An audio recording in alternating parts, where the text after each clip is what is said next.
नमस्कार, मी अंकिता जाधव. आपण पाहताय जय महाराष्ट्र बातमीपत्रात तुम्हा सगळ्यांचं स्वागत. बातमीपत्राच्या सुरुवातीला मोठी बातमी समोर येते. अनिल अंबानी यांच्या CFOला अटक करण्यात आली आहे.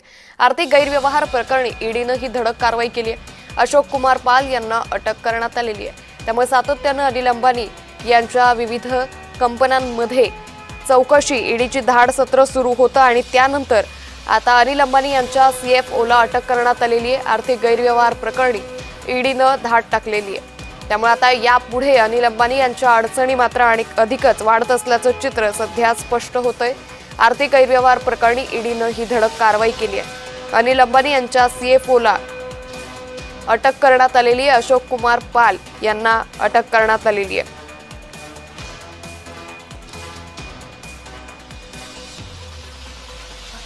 या संदर्भात अधिक माहिती घेऊयात आमच्या प्रतिनिधी पूजा उजगरे यांच्याकडून. पूजा, अनिल अंबानी यांच्या अडचणी अधिकच वाढताना दिसून येत आहेत.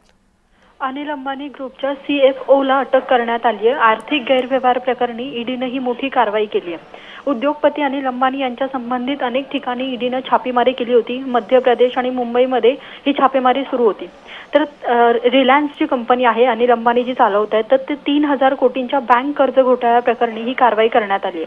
मुंबईमध्ये जवळपास 35 ठिकाणी छापेमारी केली होती. यानंतर त्यांच्या विरोधात लुकआउट नोटीस देखील काढण्यात आली होती आणि आता पुन्हा एकदा मुंबईमध्ये ईडीनं मोठी कारवाई केली आहे. 2017 ते 19 या काळामध्ये येस बँकेकडून रिलायन्सचे जे अनिल अंबानी आहेत त्यांच्या ग्रुपनं 3,000 कोटींची कर्ज वितरित केली होती आणि यावेळी लोकांची फसवणूक केली. जे काही नियम आहेत ते धाब्यावर बसवले असा आरोप आहे.